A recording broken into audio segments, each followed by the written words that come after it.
ఈ రాజకీయంలో ఎప్పుడు కూడా నిస్సత్వ నిస్సహాయత ఉన్నవాడు రాజకీయాల్లోకి రావటమే అనవసరం. ఉదాహరణ చంద్రబాబు నాయుడే. ఆయన వయసుకి మొన్న వేసంకాలం టీవీలో చూస్తుంటే మనకు చెమటలు పట్టేసేవి. ఏంట్రా బాబు ఇంత ఎండలో అలా పడి మెయిన్ రోడ్డు మీద నిలబడి అలా మాట్లాడుతున్నాడు, చెమటలు కారిపోతుంటే మనకే భరించలేకపోతున్నాం, ఏసీ కూర్చుని ఎలా తిరుగుతున్నాడు అంటే ఆ కసి, ఆ రాజకీయం అనేటువంటి ఆ కసి ఉండాలి. నిస్సత్వ తగ్గిపోవాలి. నిస్సహాయత నాకు ఎవడో లీడరా అన్నది ఉండకూడదు. అలా చేశాడు కాబట్టి ఆయన మళ్ళీ రివర్స్ అయింది. ఇప్పుడు జగన్మోహన్ రెడ్డి కూడా మా వాళ్ళని కొట్టేస్తున్నారు, ఇవన్నీ కూడా మామూలుగా జరుగుతూ ఉంటాయి. ఈసారి కొంచెం ఎక్కువ జరుగుతూ ఉండొచ్చు. జగన్మోహన్ రెడ్డి దీనికి మైనస్కి ప్రధానమైనటువంటి కారణం ఏంటంటే ఆయన చేసినటువంటి పనులు కక్షతో చేస్తున్నాడు అని మిడిల్ క్లాస్ జనం నమ్మారు. ఆయన చేస్తున్నటువంటివి రూల్ ప్రకారం చేశాడా, రూల్ ప్రకారం చేయలేదా అన్నది పక్కన పెట్టి, రూల్ ప్రకారం చేసినా రూల్ ప్రకారం కాకపోయినా ఇది కక్ష పట్టి చేస్తున్నాడు అని ఖచ్చితంగా మెజారిటీ ప్రజలు నమ్మారు.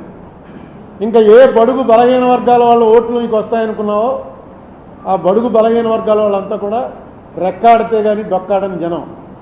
ఆ జనానికి 50 రూపాయల లిక్కరు 200 రూపాయలు దాటిపోతే తాకుండా ఉండలేని పరిస్థితి అనేక సంవత్సరాల నుంచి అలవాటు చేస్తాం. సాయంకాలం అయ్యేటప్పటికి ఇంటికి వెళ్ళేటప్పుడు లెక్కర వేసుకుని వెళ్ళడం అలవాటు అయిపోయిన వాళ్ళు ఒక్కసారిగా బడ్జెట్లో మార్పు వచ్చేసింది. మీరు ఇచ్చే ఎన్ని వేలు ఇచ్చారు, ఆటో డ్రైవర్కి ఇచ్చారు, తర్వాత చిన్న చిన్న పనులు చేసుకుంటున్న వాళ్ళకి ఇచ్చారు, 3000 రూపాయలు పెన్షన్ ఇచ్చారు, ఇవన్నీ కూడా కలిపి కూడా ఆ ఫ్యామిలీ బడ్జెట్లో తేడా వచ్చేసింది ఈ లెక్కర వల్ల. మీకు ఎలక్షన్లు పోవడానికి వాళ్ళకి డైరెక్ట్గా గవర్నమెంట్ తోటి సంబంధాలు ఉండవు. లాస్ట్ టైం కన్నా ఈవేళ బాగున్నావా లేదా, ఎవడు ముఖ్యమంత్రి ఎవడు ప్రధానమంత్రి మామూలు పని చేసుకున్న వాళ్ళకేమీ అది ఉండదు. ఉల్లిపాయ రేటు గురించి ఒక గవర్నమెంట్ పడిపోయింది ఢిల్లీలో. నా బహుశా 77లోనో 80లోనో ఉల్లిపాయ రూపాయి ఉండేది 5 రూపాయలు అయింది. అంతే, వాళ్ళకి ఉల్లిపాయ నిత్యావసర వస్తువు తక్కువ ప్రభుత్వాన్ని దించేశారు. అలాగే ఇక్కడ సారా అన్నది ఎంత బలంగా పనిచేసిందంటే అది మొట్టమొదట పాపం ఫస్ట్ ఈ విషయం కనిపెట్టినవాడు ఎవడంటే స్టేట్ లెవెల్ లీడర్స్లో మన రాజమండ్రి ఆయన సోమవీర్రాజు లిక్కర్ రేట్లు ఎక్కువైపోయి 50 రూపాయలకి ఇస్తాం మేము వస్తాయనంటే ట్రోలింగ్ చేసి తెగతిట్టేశారు సోమవీర్రాజుని. అదే చంద్రబాబు నాయుడు గారు డైరెక్ట్గా మీటింగ్లోకి వచ్చి చెప్పాడు 50 రూపాయలకే మీకు నాణ్యమైన లిక్కర్ ఇస్తాను మేము వస్తాయని. అది పనిచేసింది.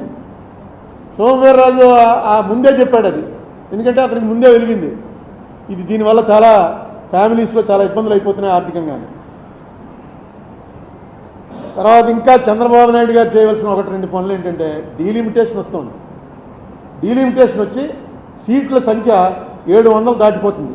అందుకే పార్లమెంట్ కొత్త బిల్డింగ్ కూడా 700 దాటిన వాళ్ళు 800 మంది పట్టేలా కట్టారు.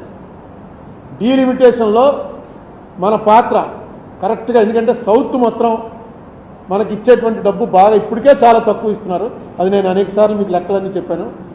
మనం ఆంధ్ర నుంచి 100 రూపాయలు వాళ్ళకి ఇస్తుంటే, కేంద్రానికి వెళ్తుంటే ఆంధ్ర నుంచి మనకి వెనక్కి వచ్చేది 63 రూపాయలు మాత్రమే వస్తుంది. అదే ఉత్తరప్రదేశ్కి 100 రూపాయలకి 120 రూపాయలు వెళ్తుంది, బీహార్కి 140 రూపాయలు వెళ్తుంది. కారణం ఏంటంటే జనాభా అన్నారు. ఈ జనాభా తగ్గించమని కేంద్ర ప్రభుత్వం వాళ్ళు పెట్టినవన్నీ కూడా మనం ఫాలో అయ్యాం. సౌత్లో జనాభా తగ్గించాం, దానికి పనిష్మెంట్ ఇవ్వకూడదు కదా. జనాభా తగ్గించేందుకు మనకేదో ఇంటెన్సివ్ ఇవ్వాలి. ఇది కాకుండా ఇప్పుడు పనిష్మెంట్ దిశలోకి పోతుంది. ఇక రేపు పార్లమెంట్లో పరిస్థితి ఎలా వస్తుందంటే సౌత్ అంతా కలిపి 200 సీట్లు కూడా ఉండవు, వాళ్ళు 600 సీట్లు పెరిగిపోతారు జనాభా లెక్క.